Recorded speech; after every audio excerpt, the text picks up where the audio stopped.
वो कौन सा जानवर है जिसका गोश्त खाने के बाद वुजू करना पड़ता है?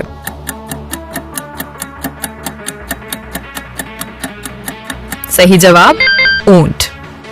अगला सवाल, वो कौन सा जानवर है जिसकी आंखें अंधेरे में चमकती हैं?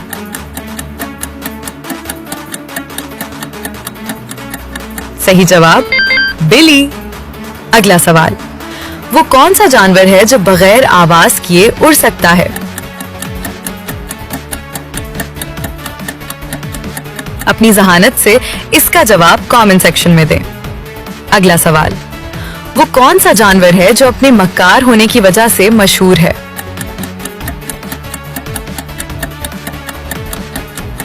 सही जवाब लोमड़ी।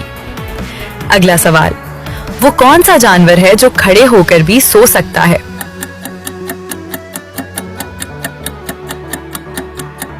सही जवाब घोड़ा।